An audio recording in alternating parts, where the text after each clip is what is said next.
O tema da aula de hoje é sobre os fins e as funções do Estado. Ou seja, a gente já falou brevemente aí sobre a origem, né, sobre elementos anteriores, elementos daquilo que significa o Estado, como definir o Estado, né, como compreender o Estado a partir das suas características fundamentais. E hoje a gente vai continuar no nosso aprofundamento, né, do estudo do Estado, discutindo quais são as suas razões de existência e as suas finalidades, né, as tarefas que ele exerce. Fundamentalmente, fins e funções vai significar isso.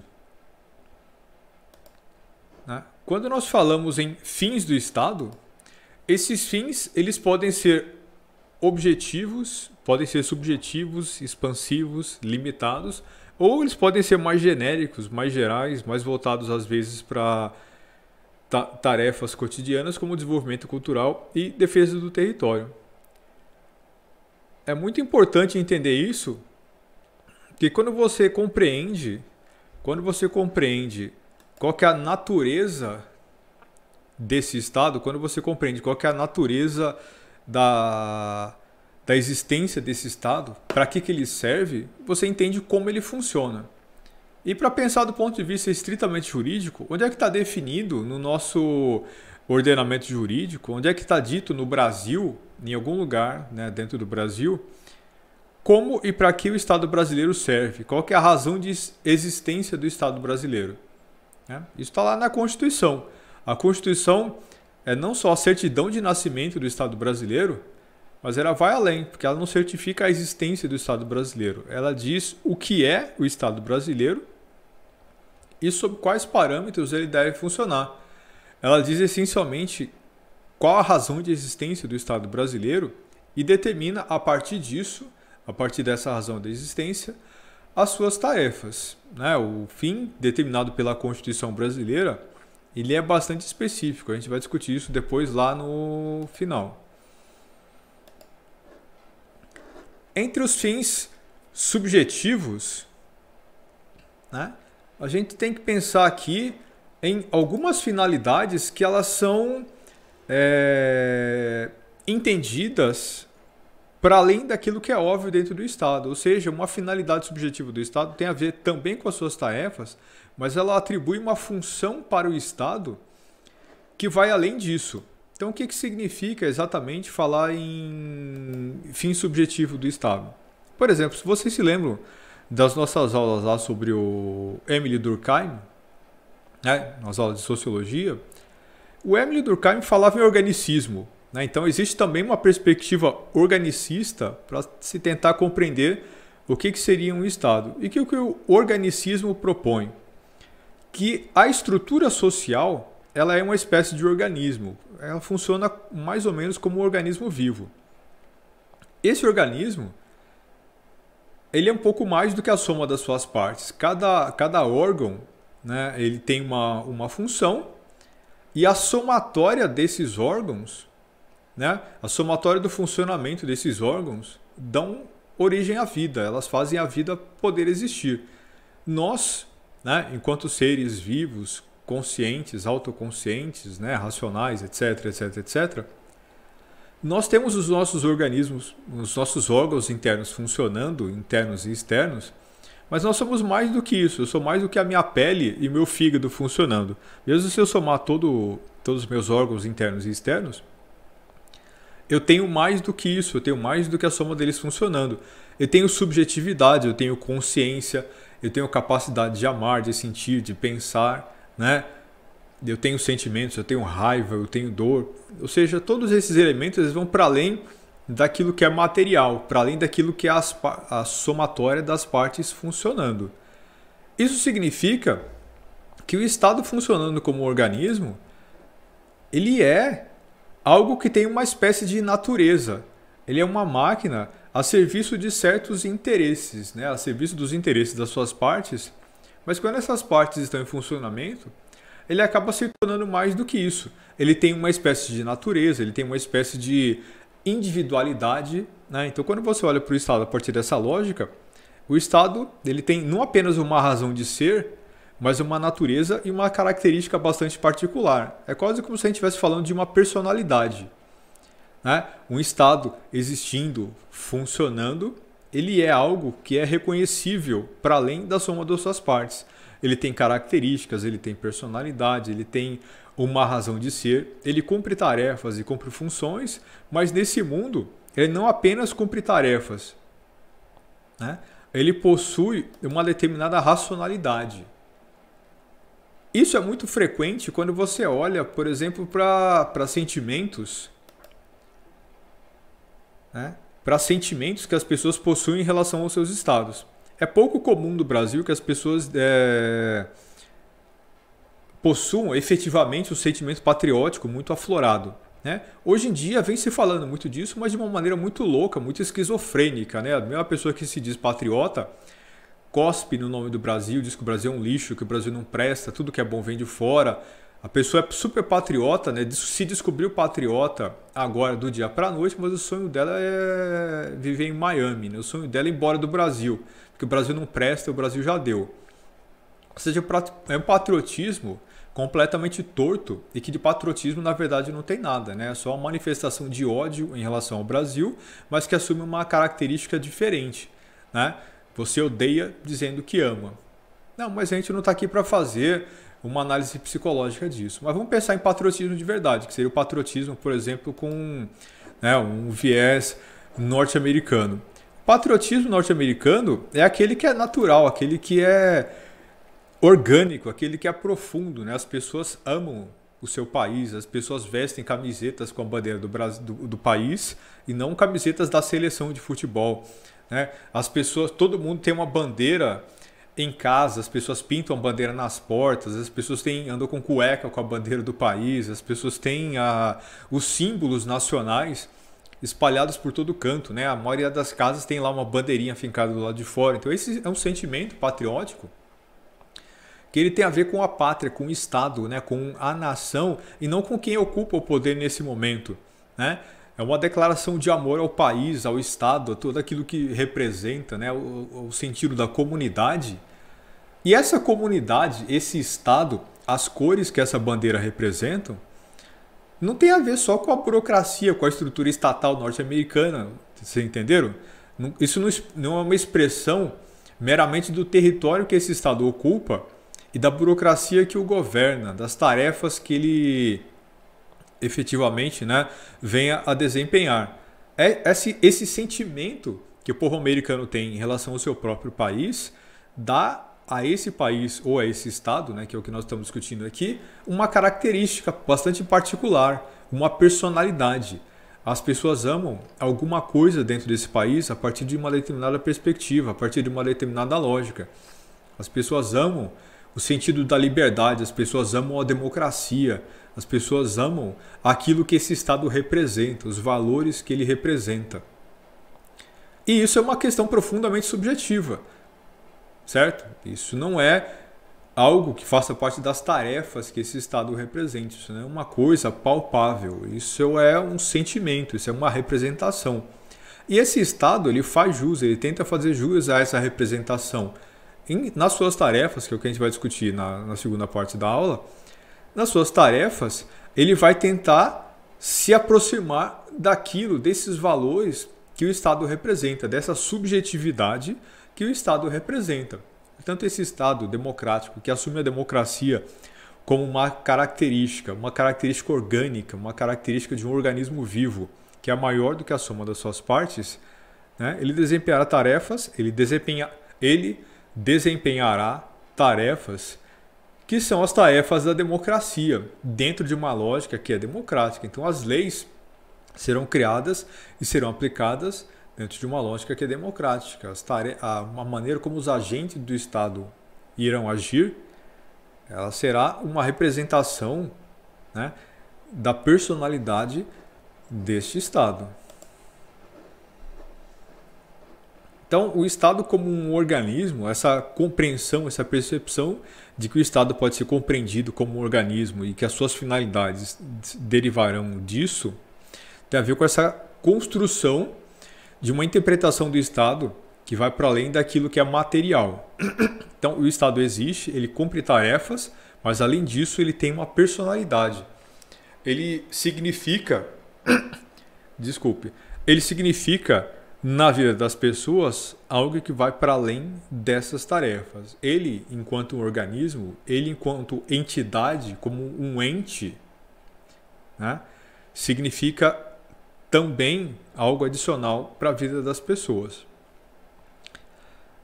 Essa segunda forma de se entender os fins do Estado, né, é pensar os fins do Estado a partir de uma lógica que é objetiva.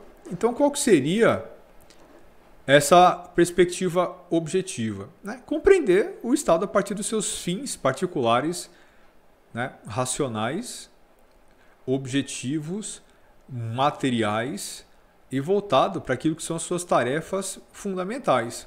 Ou seja, pensar o Estado a partir dos seus elementos caracterizadores, como, por exemplo, povo, território, poder, e compreender o Estado existindo nesse mundo, agindo em função de certos objetivos que lhe são bastante peculiares e bastante particulares. Simplificando, né, o que isso poderia significar? Né? Para pensar aqui em termos de exemplo, imagine em Roma, né, a Roma antiga. A Roma antiga tinha um fim, ou seja, uma razão de existência, uma lógica a partir da qual ela existe. Né? E isso é palpável, isso é uma coisa objetivamente verificável. Para que serviu o Estado romano? O Estado romano era essencialmente um império expansionista, portanto, a função, a finalidade do Estado romano era o expansionismo, era a conquista. Era um Estado voltado para a guerra. Você tinha uma sociedade romana que era uma sociedade voltada para a guerra.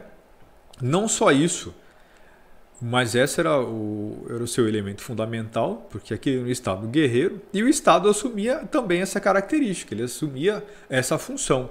A função do Estado romano era a conquista. Tudo aquilo que existia dentro do Estado romano tinha a ver com satisfazer esse ímpeto conquistador. Ou seja, na medida em que a função do Estado é conquistar, na medida que a função do Estado é a guerra, a sociedade inteira vai estar orientada para isso. A educação desse Estado vai estar orientada para isso. A própria cultura que esse Estado produz vai estar orientada para isso. Outros Estados podem ter características objetivas diferentes. No mundo de hoje, nós temos Estados que são orientados, né, dentro de uma lógica que é bem parecida com essa. Por exemplo, a Coreia do Norte. Qual que é o fim, qual que é a finalidade da Coreia do Norte?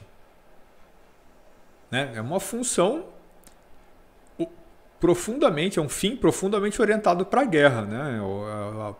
O objetivo do Estado norte-coreano é manter a sua elite no poder e para isso eles precisam de um discurso que é um discurso guerreiro. O discurso de que estamos sob a ameaça de invasão, o mundo quer nos destruir e nós precisamos nos defender. Então tudo aquilo que existe dentro da Coreia do Norte existe em função disso. A Inglaterra do período colonialista, né, na época do Império Britânico, ela tinha uma função que é bastante parecida com isso.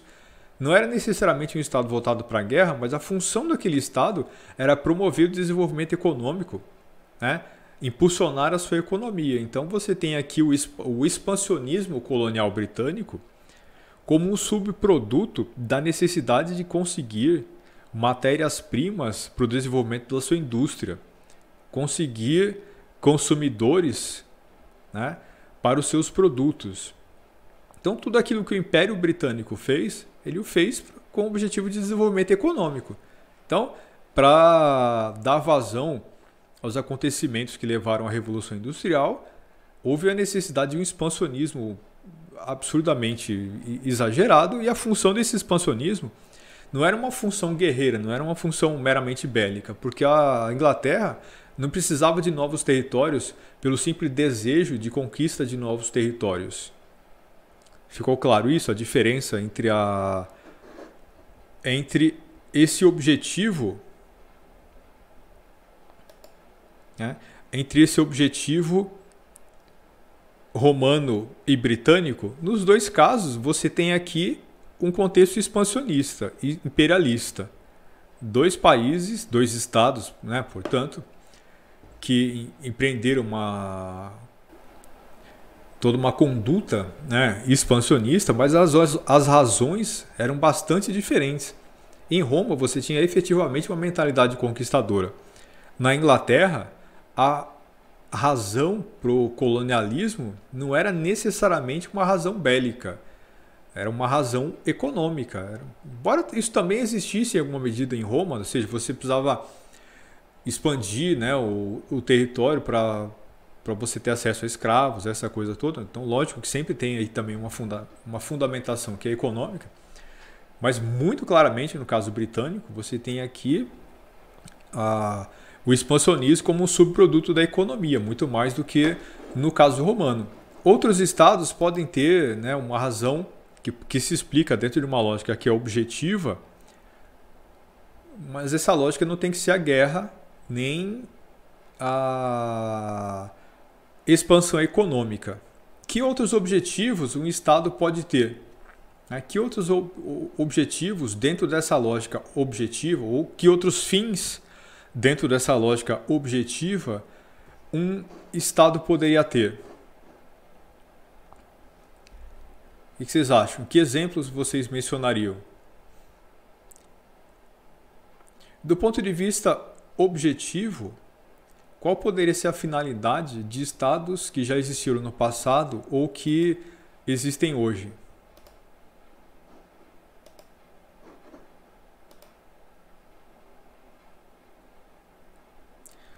Manter o território? Sim. Sim.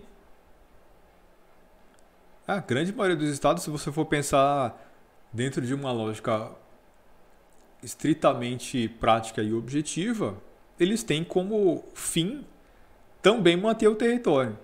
A questão é, esse fim, né, a razão de existência dele, a razão de existência do Estado, tem que ser a maior razão de todas, aquilo que justifica a sua existência. Não necessariamente, simplesmente manter o território seria um fim ou razão de existência. Isso pode ser uma das suas tarefas, né? Isso geralmente é uma tarefa que está condicionada à razão de existência do Estado. Talvez, ao invés de pensar aqui em manter o território, a gente poderia pensar como fim ou razão de existência a manutenção do bem comum, né? A manutenção da ordem social, a preservação, né, da sua população, da sua sociedade, ou seja, a preservação daquilo que esse Estado é e representa, e em função disso, manter o território é uma das tarefas acessórias, né? O Estado mantém a sociedade como um todo, tudo aquilo que ele representa e significa, e manter as fronteiras vai ser uma dessas tarefas. Veja que na Constituição brasileira, o que está dito lá no preâmbulo, quando ela diz o que é e para que serve o Estado brasileiro? Ela diz que o Estado brasileiro serve para promover o bem, a justiça, a paz social, para promover a igualdade social, né, para emancipar os homens, promover a cidadania e tudo mais. Então, do ponto de vista eminentemente legal, a finalidade do Estado brasileiro é essa. O que está dito na nossa Constituição é que o fim ou finalidade ou razão de existência do Estado brasileiro é a promoção do bem comum. Ficou claro isso? Do ponto de vista objetivo, aquilo que está dito na Constituição brasileira sobre para que serve o Estado brasileiro é a promoção do bem comum. Ou seja, essa é a tarefa que ele deve desempenhar. Esses fins, né, ou finalidades ou razões de existência que explicam a manutenção, que explicam a existência de um Estado, eles podem ser também expansivos ou limitados. Então aqui a gente está numa categoria diferente. Você pode explicar isso a partir de uma lógica que é subjetiva ou objetiva, que é o que nós discutimos anteriormente, mas em qualquer dessas situações, você pode olhar para um Estado e entender os fins desses Estados são outras categorias. São outras categorias. São lógicas diferentes. Então, ou você pode pensar isso a partir de uma perspectiva subjetiva objetiva, ou você pode pensar isso a partir de uma categoria que é expansiva e limitada, ou a partir dessa perspectiva geral, que são os dois tópicos finais. Dentro dessa lógica expansiva,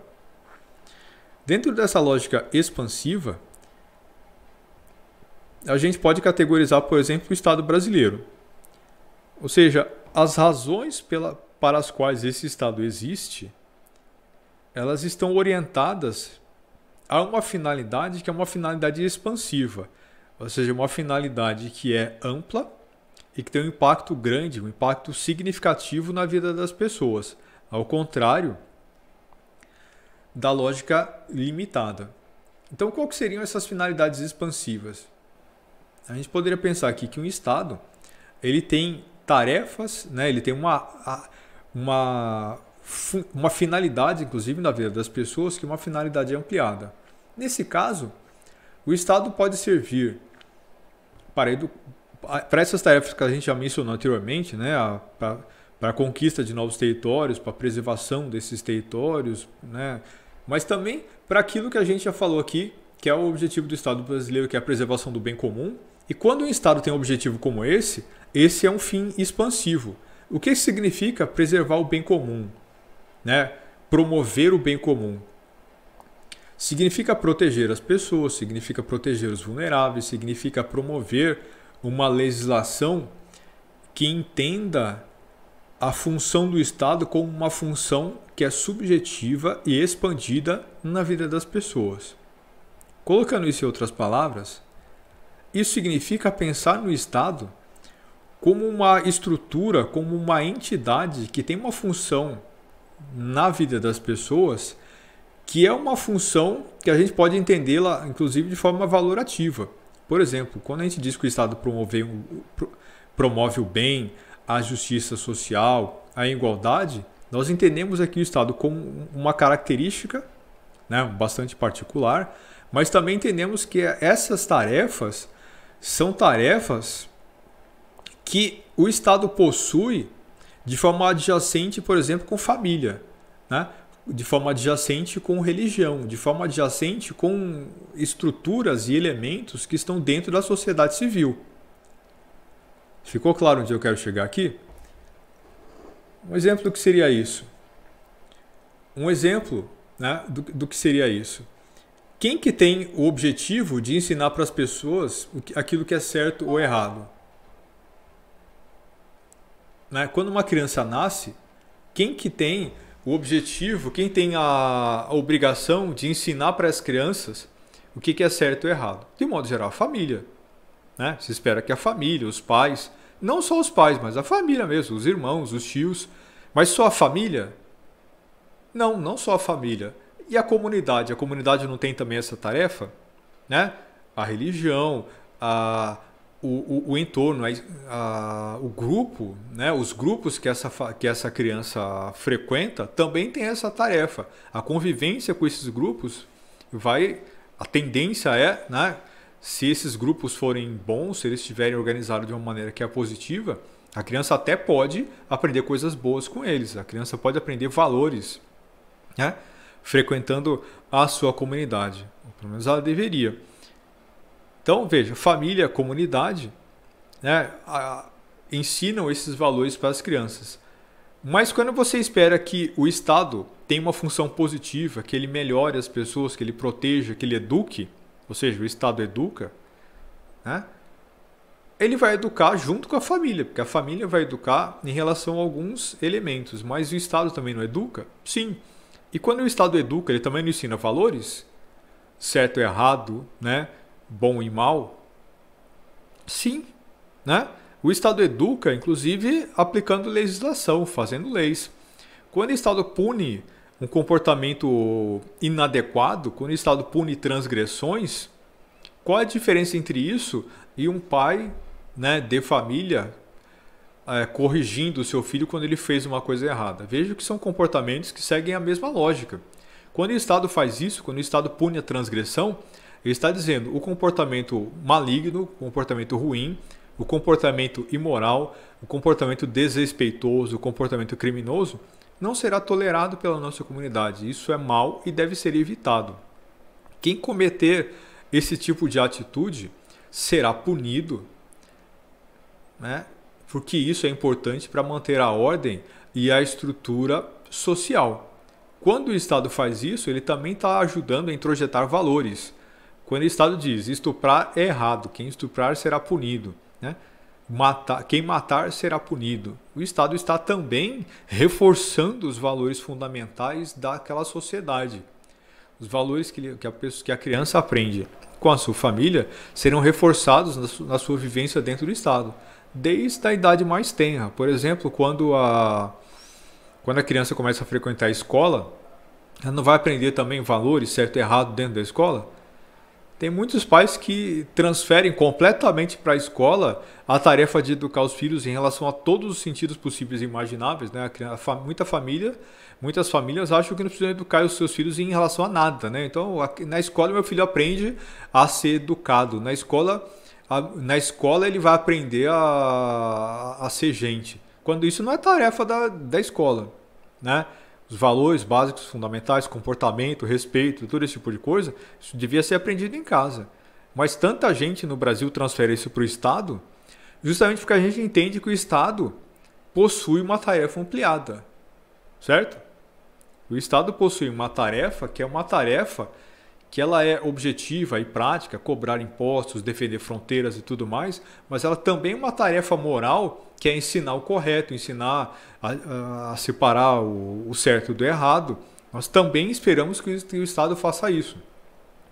O Estado faz isso aplicando a legislação. Quando o judiciário age, ele vai estar fazendo isso, né? Quando a educação, o sistema educacional está agindo, ele em tese, né, também está fazendo isso. Então vejam a importância, o nível de responsabilidade que nós atribuímos, né, ao Estado brasileiro. Tem uma escola que fica ali perto da Zé do Patrocínio, eu já morei lá naquela rua, mas eu estava caminhando lá perto, e uma coisa que me chamou muita atenção era o nome da escola. Eu não me lembro qual que era o nível da escola, eu acho que era de ensino, não sei se era ensino infantil ou ensino fundamental. O nome da escola é Ensina-me a Viver. Né? Ensina-me a Viver, esse é o nome da escola. Você imagina? Então, as pessoas no Brasil supõem que o Estado, né, as instituições do Estado devem ensinar o cidadão a viver. Pense na responsabilidade que se atribui ao Estado, né? E isso é algo que a gente não vê em outros tipos de Estado, né, que foram construídos por outras sociedades. E aí que a gente vê, por exemplo, estados que funcionam de forma diferente, dentro dessa lógica em que os fins desses estados são limitados. Esse é o tipo de estado lockeano, né, que o maior exemplo disso seria o estado norte-americano. Vocês conseguem imaginar um cidadão norte-americano, né, um cidadão norte-americano atribuindo ao Estado, atribuindo à escola essa responsabilidade de ensinar os filhos a viver? Não faz sentido.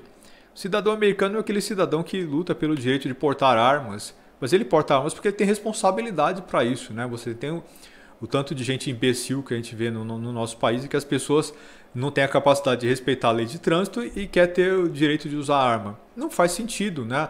Na nossa sociedade, nós não temos esse valor do respeito individual, nós não temos esse valor da responsabilidade individual por parte do cidadão. Quanto mais estúpido, mais irresponsável o cidadão, mais ele acha que possui essa responsabilidade, e isso é muito problemático, isso é muito complicado, né? Mas vejam, a postura do cidadão norte-americano era bastante diferente, é isso que explica que esse Estado norte-americano seja um Estado orientado a uma finalidade limitada. É um Estado mínimo, você supõe que esse Estado faça pouco, que ele tenha pouco impacto, né, do ponto de vista direto na vida das pessoas. As famílias educam, as famílias criam, você tem um conceito de cidadania que de fato é introjetado pelo cidadão, e você tem, por exemplo, no caso norte-americano, situações que nós aqui consideraríamos completamente absurdas. Eles nunca tiveram um sistema universal de saúde, né? Porque você considera lá que saúde é responsabilidade individual do cidadão. Se você ficar doente, você que se vira, você cuide da sua saúde. Mas isso também tem a ver com a ideia de liberdade, porque eu devo ter a liberdade de escolher quem é o médico que vai cuidar de mim, quem é, ao invés de pagar impostos para que o governo diga, né, como a minha saúde vai ser tratada, eu guardo o meu dinheiro e eu cuido da minha saúde. Então você vai ver, um monte de gente foi para as ruas quando o Barack Obama propôs a criação de um serviço moderadamente parecido com o SUS, né, mais inclusivo, parecido com o Sistema Universal de Saúde, que ficou conhecido como Obamacare. Muita gente foi para as ruas protestar contra a criação desse serviço universal de saúde que englobasse todas as pessoas, mesmo quem não tem dinheiro para pagar. Vocês imaginam isso? Uma população indo para a rua protestar contra a criação de um serviço de saúde pública? Imagine isso no Brasil. Isso é tão estranho a nossa mentalidade que nós nem paramos para conceber essa possibilidade. Nós nem conseguimos entender o que seria isso. Como assim pessoas vão para as ruas protestar contra a criação de um sistema de saúde que vai cuidar de quem não tem condições, né, de arcar com os custos de saúde que lá são absurdamente elevados. Então, essa é a postura do cidadão norte-americano. Minha saúde, meu problema. Da minha saúde cuido eu. O ponto é, a sociedade americana é muito diferente hoje do que ela já foi no passado. Então você tem uma população norte-americana que hoje em dia empobreceu bastante, você tem um nível de desigualdade social que é muito maior do que ele já foi no passado. Então você tem uma série de situações em que hoje começa a ficar difícil, muito complicado, você defender a ausência de um sistema universal de saúde, porque você tem uma quantidade tão absurda de pessoas nos Estados Unidos morrendo de doenças banais, né, sem capacidade de cuidado, tratamento dentário, sem capacidade de cuidar de doenças simples, gente passando muito tempo doente, sofrendo absurdamente, porque não consegue buscar ajuda médica, né, num país rico daquele. Então isso começa a chocar as pessoas. É por isso que hoje um programa como esse proposto pelo Obama começa a fazer sentido. Mas historicamente ele nunca fez. Porque a sociedade americana sempre foi rica o suficiente para que as pessoas conseguissem buscar saúde por conta própria. Mas mais do que isso, a mentalidade das pessoas sempre foi essa. Minha saúde, meu problema. Isso ainda é assim, mas a realidade vem forçando essa estrutura social e política a mudar. Então veja, a realidade econômica, social e política vem forçando uma mudança na estrutura do Estado norte-americano. Mas o fato é que historicamente e até aqui, do ponto de vista prático, nós podemos ver que o Estado americano ele é orientado a fins que são limitados. O Estado não interfere na minha vida, o Estado vai ser mínimo, o Estado vai ter o menor impacto possível para fora daquilo que são as suas tarefas fundamentais. Dentro desse tipo de perspectiva, a função do Estado deve ser uma função meramente policial. A função do Estado é garantir a propriedade da vida, ou seja, o Estado serve para garantir a segurança. Nos Estados Unidos, você tem lá muitos presídios que são privados, e até no Brasil a gente vem incorporando isso também. Você tem fartamente aí segurança privada, isso também é o caso que a gente tem no Brasil. Mas é impossível você ter um judiciário que seja privado. A função judiciária é uma função que demanda a existência de uma instituição que esteja situada a uma distância equânime de todas as pessoas, ou seja, uma instituição deve ser grande, estar fora da vida privada, para que ela possa tratar todas as pessoas de forma igual. O Estado tem essa função. A função judiciária necessariamente precisa ser uma função pública para que haja, essa possibilidade de que todos os cidadãos sejam tratados de forma igual por uma instituição que enxerga todos os cidadãos como portadores dos mesmos direitos. É isso que está dito, por exemplo, na Constituição brasileira. Todo cidadão é igual perante a lei. O Estado tem a obrigação de agir né, de funcionar dentro dessa lógica. Um judiciário, um sistema judiciário, precisa possuir essas características. E por isso ele é, dentro dessa perspectiva de Estado orientado a fins que são limitados, a função por excelência estatal. Né? A função do Estado é garantir segurança para o seu cidadão. Para além disso, educação, saúde, coisas desse tipo, isso deveria ser responsabilidade individual. O Estado norte-americano pensa essencialmente assim. Embora ele possua uma infinidade de programas, né, de bem-estar social, de programas de auxílio social, que acabam meio que cruzando a linha daquilo que deveria ser um Estado limitado. Então, do ponto de vista prático, não há estados efetivamente limitados como dentro dessa proposta lockeana, né? Estado mínimo. Isso não existe em lugar absolutamente nenhum do mundo. Todos os estados do mundo possuem, né? Ou pelo menos todos os estados que têm tamanho grande o suficiente, né, para a gente fazer uma análise aprofundada, todos os estados importantes que nós conhecemos possuem algum tipo de estrutura de proteção social. E isso vai para além daquilo que seria a sua função por excelência, que é a função da segurança pública, né? Estado policial que garante a vida e a propriedade. Mas ainda assim, do ponto de vista teórico, do ponto de vista pelo menos da proposta daquilo que deveria ser um Estado, essa ideia de Estado limitado ainda é importante. Quando a gente pensa no Estado norte-americano, né, esse é um Estado que, embora ele não seja um Estado limitado, porque ele oferece, né, uma ampla estrutura de assistência social, mas ele funciona dentro de uma lógica mental, a característica, a personalidade desse Estado é a personalidade de um Estado limitado. Certo? Não sei se ficou claro nessa discussão aqui onde eu queria chegar. Então, o Estado norte-americano, ele tem uma estrutura de assistência social, que inclusive do ponto de vista prático, ela é até maior do que a do Estado brasileiro. O Estado norte-americano gasta proporcionalmente, em relação ao seu orçamento, mais dinheiro com assistência social, né, do que o Estado brasileiro. Porém, a lógica a partir do qual o Estado norte-americano funciona é uma lógica diferente. Ainda que a estrutura de assistência social seja extensa, os agentes do Estado vão agir dentro da lógica de um Estado mínimo, dentro do Estado limitado.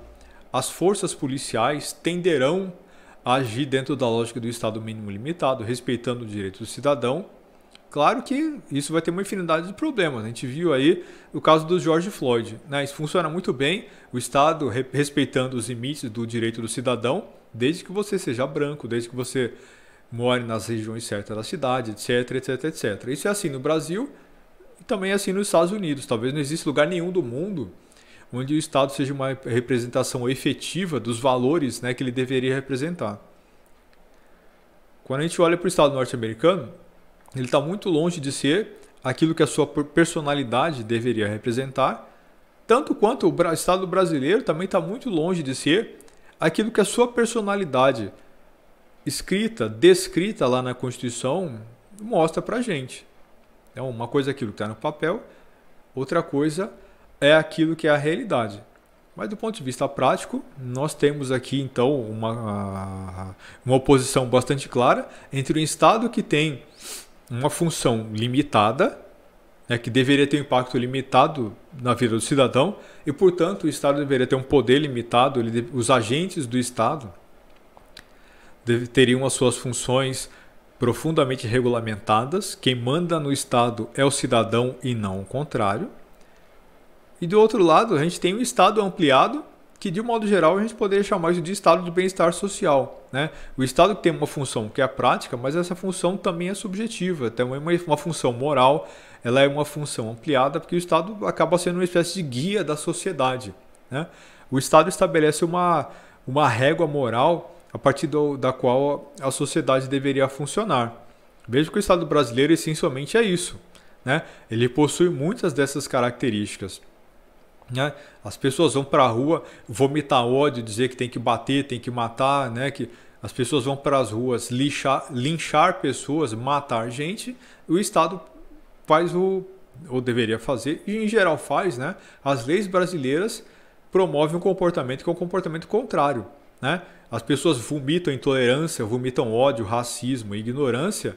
As leis reafirmam a tolerância, as leis reafirmam a paz social e por aí vai, né? Então esses valores, eles vêm da sociedade, eles repercutem dentro das instituições estatais, e quando o Estado precisa agir, muitas vezes ele tem que agir porque a sociedade está desrespeitando seus próprios valores fundamentais, né? Não se deve roubar, não se deve matar, não se deve usar discurso do ódio, não se deve fazer um monte de barbaridades por aí. Quando o cidadão deixa de agir segundo esses princípios, o Estado age para fazer valer esses princípios. Os princípios vêm da sociedade, o cidadão ignora, o Estado age para fazer prevalecer esses princípios. Quando o Estado faz isso, ele age não só cumprindo tarefas práticas, mas ele age como um guia moral. O Estado educa, o Estado protege, etc, etc, etc.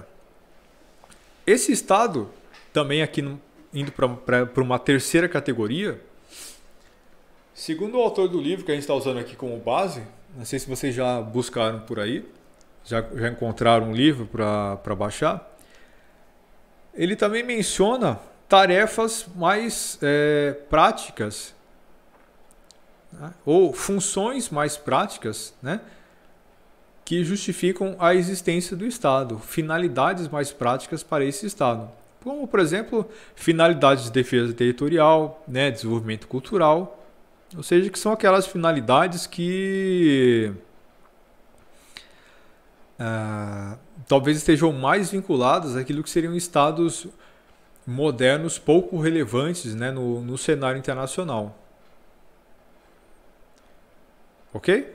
Ou seja, então, se você olhar, por exemplo, para estados latino-americanos, estados europeus, aqueles estados menores principalmente, para que eles servem?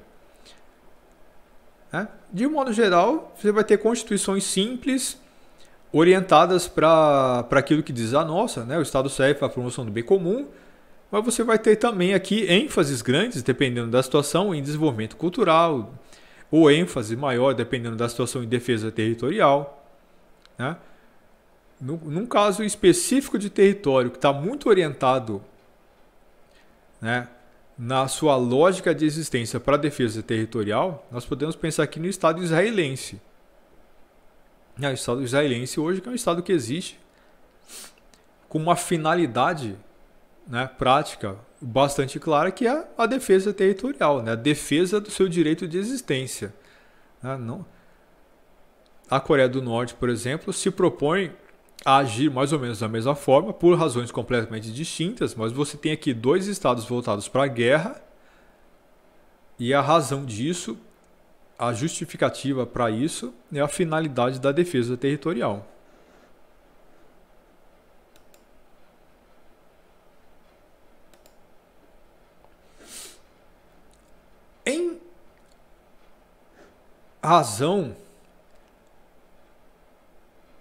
Em razão desses fins, em função, né, dessa razão de existência que a gente discutiu anteriormente, o Estado terá que cumprir uma série de tarefas que serão as suas funções, e essas tarefas são derivadas dos fins que nós discutimos antes. O que significa isso? Significa que para cada fim, ou seja, para cada razão de ser de cada Estado, ele desempenha uma série de tarefas que estão relacionadas com esses fins. Por exemplo, nós já falamos isso lá no começo, né? Só vamos agora esmiuçar um pouco mais aprofundadamente. Se o Estado romano era um Estado voltado para a conquista, se a razão de existência do Estado romano era a conquista, quais são as tarefas práticas, quais são as ações práticas que ele desempenha, né, em razão daquela finalidade? serão as ações voltadas para a guerra. Esse Estado promove a guerra, é um Estado que vai possuir um exército grande, é um Estado que vai educar as pessoas, que vai educar a sociedade para a conquista, é um Estado que vai manter minas metálicas importantes, é um Estado que vai desenvolver tecnologia bélica, é um Estado que vai criar, né, acampamentos militares grandes. Ou seja, as tarefas que esse Estado desempenha são todas funções voltadas para a guerra, voltadas para a conquista. Mesmo quando elas são tarefas econômicas, muitas vezes. Por exemplo, um Estado como o romano criou uma rede muito extensa de estradas, né, ao longo de todo o território do Império. A razão para a existência dessas estradas não era uma razão econômica, era uma razão voltada para a guerra. Você precisava transportar tropas, né, por todo o território, que era imenso, de um jeito que fosse rápido e ágil. Essas estradas que serviam para transportar soldados também podiam perfeitamente ser usadas para desenvolvimento econômico, mas elas não foram criadas para desenvolvimento econômico, elas foram criadas para guerra. Ou seja, então quando o Estado cria estradas, ele cria estradas com base na sua razão de existência, na sua finalidade, que é a promoção da atividade guerreira. Um Estado como esse vai criar um sistema de saúde pública universal? Seria essa uma função possível para o Estado romano? Jamais, né? Não faria absolutamente o menor sentido. Então vejo que grande parte das características que hoje nós atribuímos a estados são características que só existem há muito pouco tempo. Quando nós pensamos em estado hoje, para que serve um estado? Nós pensaríamos na função, na razão de existência do nosso estado, que é a promoção do bem comum. Mas desde quando o estado tem essa função? Talvez isso seja alguma coisa que começa lá no final do século XIX, isso é coisa, na verdade, de meados do século XX. Talvez depois da Segunda Guerra Mundial, a gente possa de verdade falar em estados que possam ter, ou dizer que tem, como sua função, como sua razão de ser fundamental, a promoção do bem comum. Antes disso, não existe exemplo nenhum de estado ao longo da história que tinha de verdade, ou que se propusesse efetivamente, a promoção do bem comum. Estados nunca tiveram isso, essa função, né? Promover educação pública, saúde, né? Saúde de qualidade para todos os seus cidadãos, né? Promover o bem-estar para o seu cidadão. Isso é uma função que nunca foi atribuída ao Estado, né? Sempre foi o Estado que mandou na sua população, no seu povo. Você tem o poder aqui exercido de cima para baixo. Isso é uma construção que vem se consolidando a partir da era moderna, que a gente já discutiu em disciplinas anteriores, e só nesse momento contemporâneo se pode falar em Estado que tenha tarefas que sejam orientadas realmente para o bem comum. Só a democracia moderna construiu isso, ou a democracia contemporânea. No passado, isso nunca teve muito sentido, né? Então, as funções do Estado mudaram bastante, porque as finalidades do Estado mudaram bastante. Se hoje o Estado Se hoje o Estado promove saúde, cultura, educação, bem-estar, se o Estado promove desenvolvimento econômico, né, ativamente, proteção social, se o Estado oferece pensão, aposentadoria, coisas desse tipo, né, isso acontece porque a função, aliás, isso acontece porque a finalidade dos Estados mudou. No passado isso não faria absolutamente o menor sentido. Isso é algo que não faria sentido no Brasil Império. Isso não fazia sentido na República Velha. Faz sentido hoje, né? O Estado brasileiro mudou. A função, aliás, a finalidade do Estado brasileiro mudou. E isso se repercute na Constituição Brasileira de 88. E por causa disso, por causa das funções, aliás, por causa da finalidade, por causa do preâmbulo, né, da Constituição do Estado brasileiro, as funções desse Estado, ou seja, as tarefas que ele desempenha, também mudaram completamente.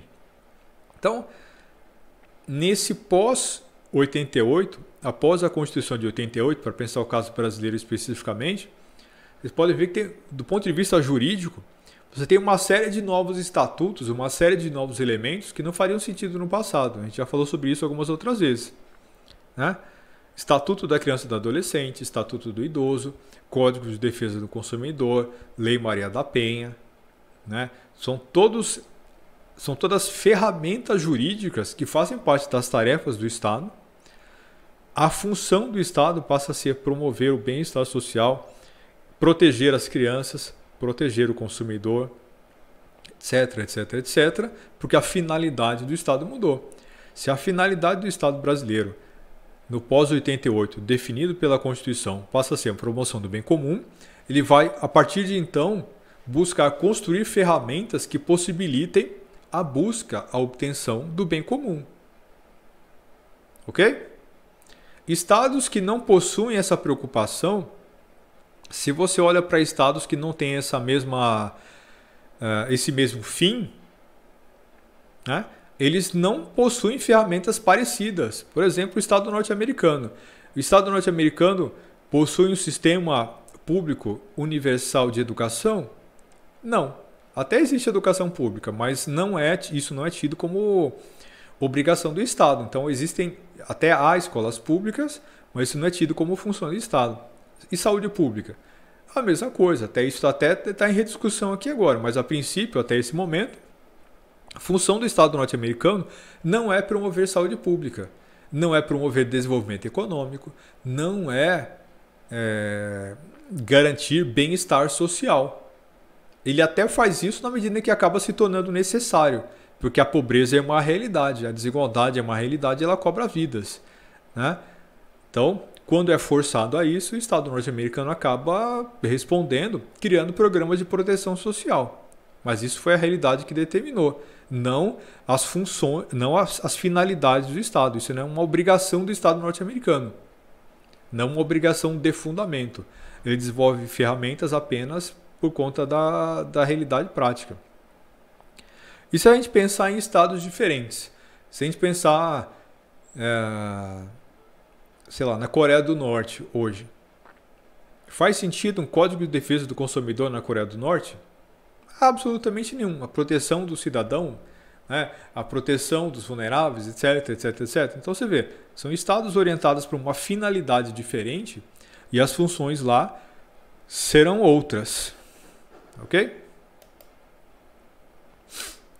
Então, entre as tarefas que os estados possuem, estão criar e aplicar leis, administrar o orçamento, manter a ordem interna, assim, as tarefas básicas do cotidiano.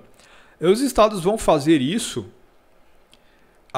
criar e aplicar leis, administrar o orçamento, manter a ordem interna e dar conta das tarefas do cotidiano, sempre com base naquilo que é determinado pelo seu fim ou pela sua razão de existência. A criação de leis no Brasil segue um perfil, segue parâmetros diferentes dos Estados Unidos, da Arábia Saudita, do Irã, da Coreia do Norte, da Dinamarca, porque as funções do Estado brasileiro são outras.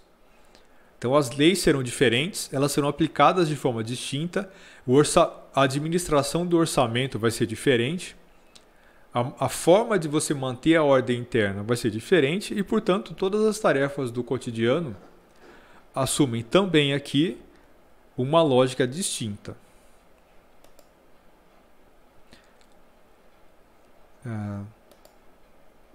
E para a gente, né, abordar aqui um tópico final para a nossa aula de hoje,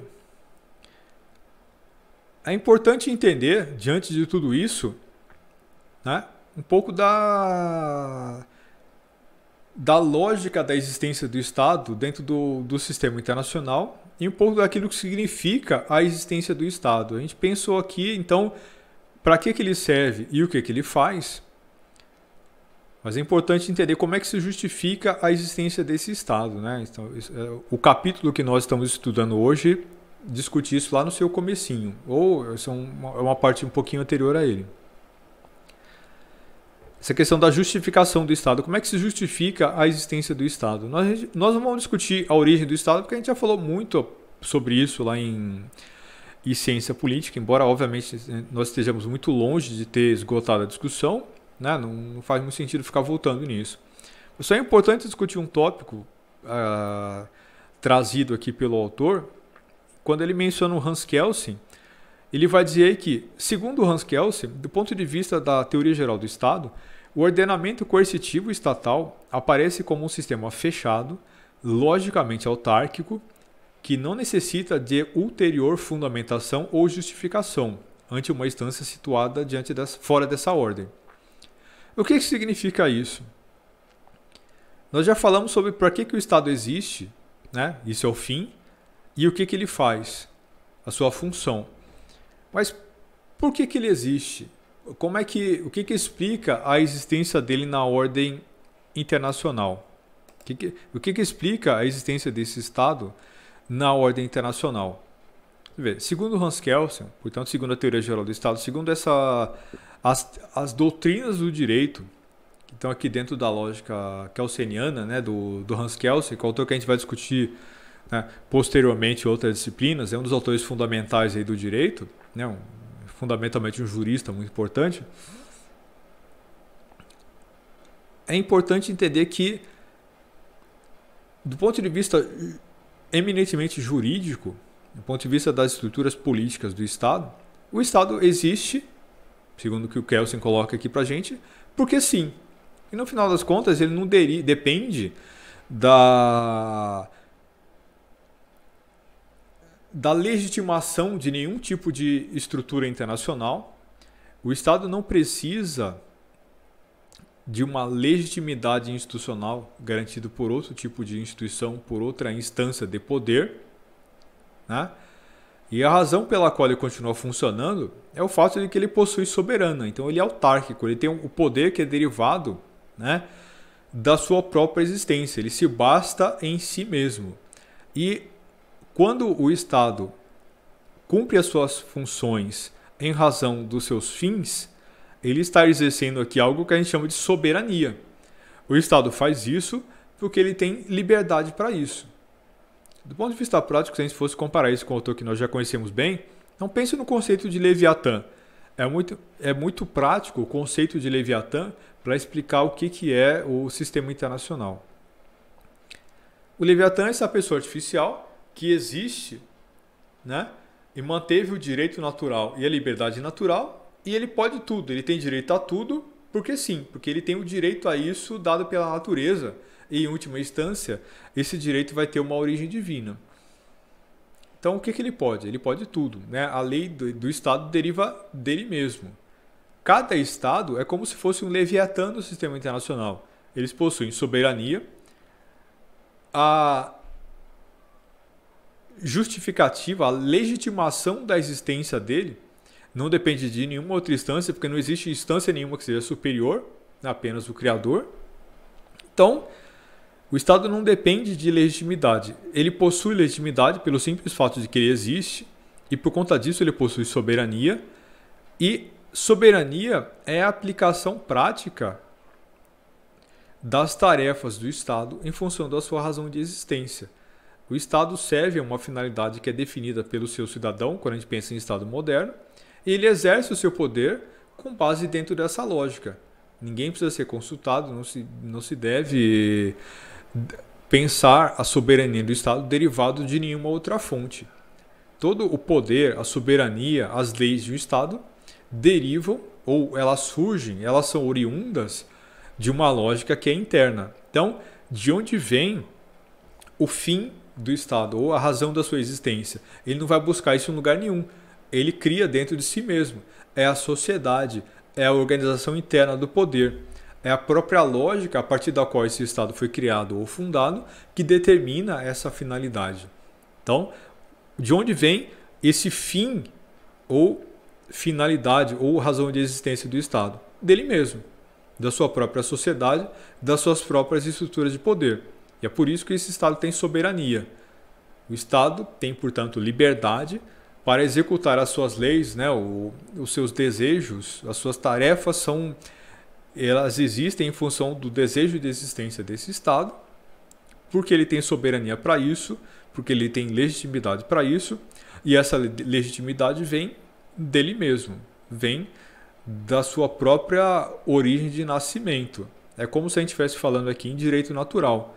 É um conceito muito aproximado daquilo que é definido, daquilo que é trazido para nós lá pelo Thomas Hobbes. Ok?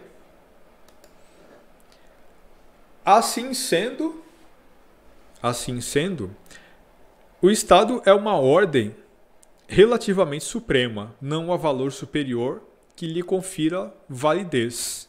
Então, quem é que define, para concluir aqui, quem é que define que a função de um Estado, que os fins de um Estado são válidos? O seu próprio povo. Ponto. Porque ele tem soberania para isso. Ok? Então é isso, pessoal.